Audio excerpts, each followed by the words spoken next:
In at number 10, we have the Kronosaurus, and although maybe the tame method isn't somehow the most difficult, there are a lot of ways that this tame method can go wrong, which is why it's here, and there are also a lot of steps involved.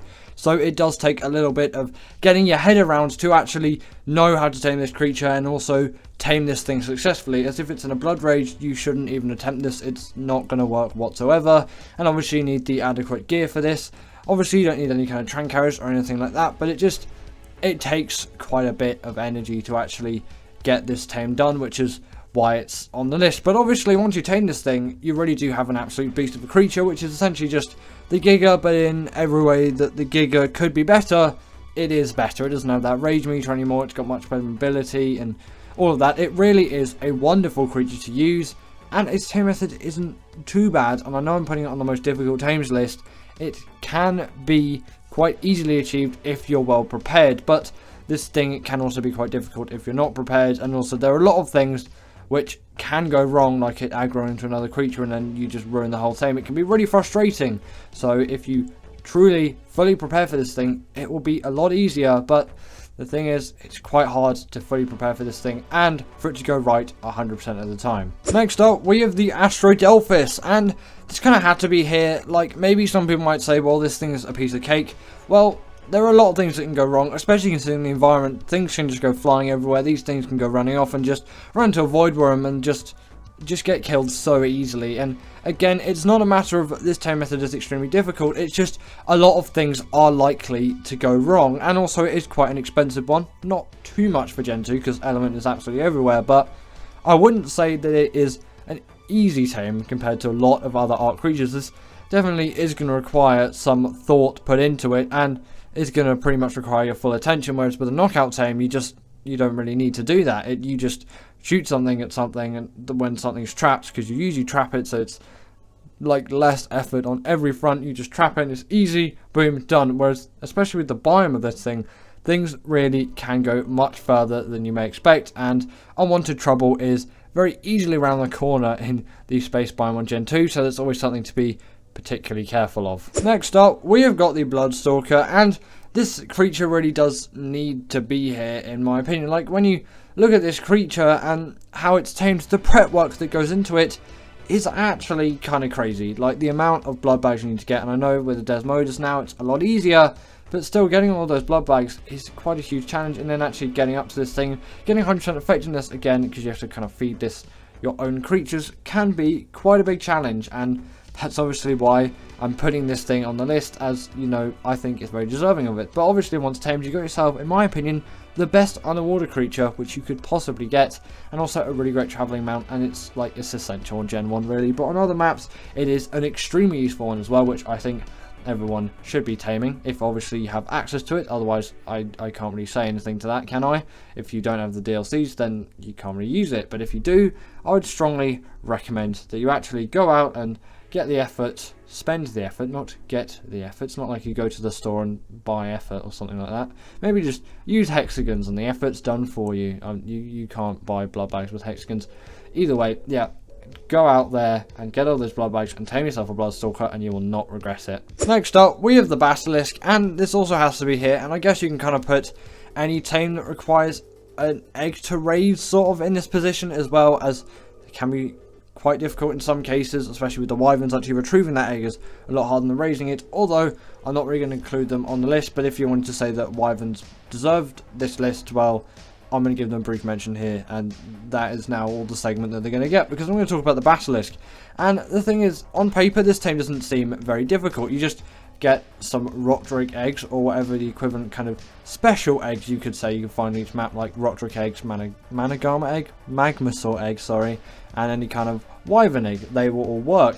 So, you know, you've got to spend quite a lot of effort getting those, and then you've got to feed them to this thing without it aggroing onto you. And also there are just a lot of creatures around on Operation, which will probably be the map where you're taming this thing. So again, it's more of a matter of a lot of things can go wrong along the way. In at number 7, we have the Rock Golem, and this thing, it kind of had to be here, and I'm going to put the Titanosaur in the same spot as well, as their head is pretty much the same size when you think about it. Like, pretty similar sized target, and, you know, although they both have their own challenges, the Rock Golem, in my opinion, is the more useful and widely used one, which is why I put it here instead of the Titanosaur.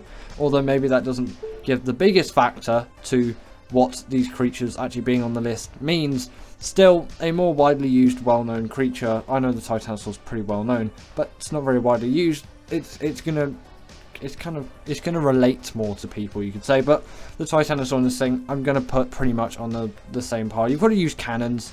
You can use rocket launchers as well, but they can be pretty jank, and you know, you can quite easily kill these things, but maybe not quite as jank as the cannon. If you could move the cannon like you could move cannons in Sea of Thieves, this probably wouldn't be that bad. But the cannon moving system in Ark is just, it's awful, frankly, and it makes these tames absolutely miserable. Next up, we have the Astrocetus, and the only reason why I'm gonna putting this thing above the Rock Golem is you've got even more dimensions to worry about now. You've kind of got a 3D space rather than a 2D space, as you're not just working in flat ground anymore.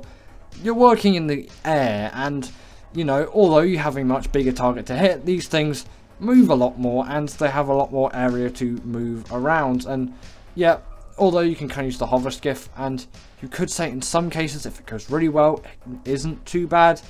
I would still say it is harder in pretty much all cases, apart from the Titanosaur and the Rock Golem. Not apart from, because then that would mean they would be further up on the list, and they're not. So that's why these creatures are here. Let's continue on with the list.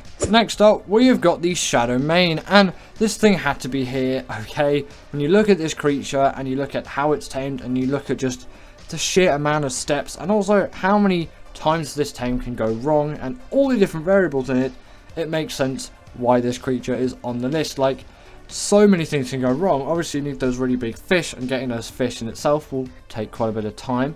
And obviously, maybe that's not the most difficult thing, but it definitely actually can be, and you shouldn't really underestimate catching fish in a fish trap, because it's not the easiest thing to do in the game, and you know, you might underestimate that. But also, these things can wake up when you're creeping up behind them, and these things can just go out and just attack other creatures in the area, and it's really great. That's why building a trap is kind of the best thing you can do, but they also do come in packs as well, so be wary of that. But once tamed, you've got to use yourself an absolute beast of a creature which is capable on pretty much any terrain. Like, it's great in the water, great in the air somehow, because it's like really great at doing mobility things, and it's great on the land, and it's great for bosses, and it's great at doing damage, and it has a hydration buff like the Spino.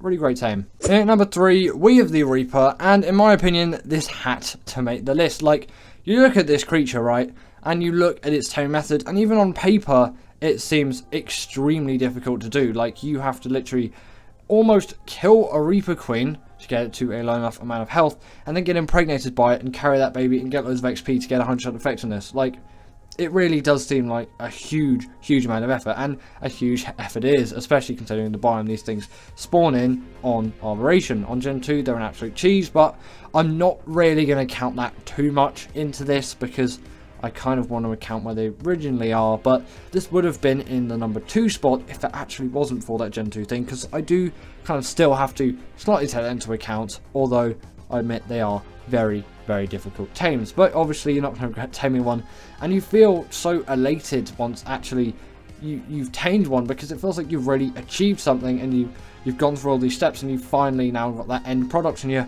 pretty much invincible, to be honest. And it's really nice to see your kind of progression as you get this absolutely insane beast of a creature, which most people actually probably underestimate the amount of effort you actually have to put in to get one of these things. In at number 2, we have got the Rhynio Gnather, and this pretty much follows the same tame method as the Reaper, except you need a load of resources instead of XP to get 100% effectiveness, and it impregnates.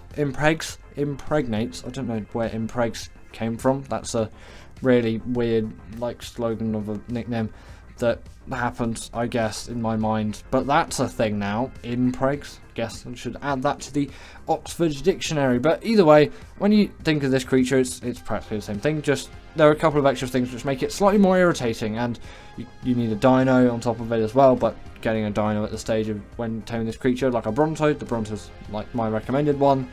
It's not really that difficult, but all the resources required for 100% effectiveness is particularly difficult, and I prefer the XP system of using XP, but, you know, I guess Wildcard had to try something new and different, and it kind of works, so I'm just going to go along with it. I'm not really going to change it. And actually, I think they spawn a bit too often on ASA. I think they should change the spawning rates. But what do you think of the spawning rates on ASA if you've experienced it? I think they're maybe a little bit too scarce on the original Ark, and they're just, there's far too many of them on ASA. At least, in my opinion, like the swamp biome is considerably more dangerous now. But also, before we get into the number one spot, I really do have to talk about a couple of creatures which I didn't put on the list, but I still think are very difficult to tame, and you shouldn't underestimate taming one. And the first one I want to talk about is the Noglin. It's a little Noglin. Doesn't really seem very difficult. Well, actually, the first time I did it, it wasn't all too bad, but the fact that you have to like feed it your own creatures, again, it's more of a lot of things can go wrong, and you really shouldn't underestimate that little devil, as I'm going to call it. And also, again, any kind of tame that requires eggs, like the wyverns or the rock drake or the magmasaurs, they're going to be difficult tames. The ferox can be an absolute pain on Gen 1, which most people actually don't talk about, but trust me, it really is a huge irritator to get.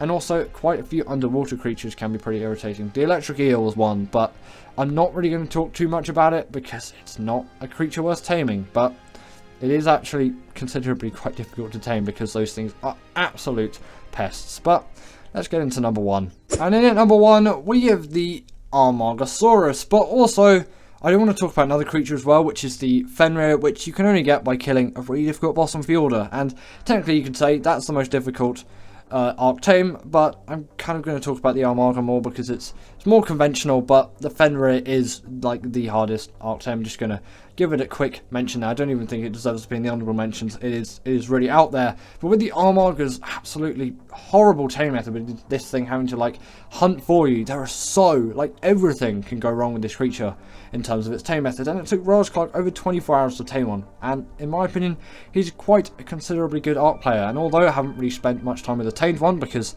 you know, I've only tamed one and it was absolute hell, I don't really think they're worth the tame. But anyway, that is the end of today's video, and I really hope that you all enjoyed this one. And as always, comment down below, what is the most difficult to tame Ark creature? Is it the Fenrir? Is it not? And also, do you agree with this list? If not, comment down your top 10, and I'll see you all later.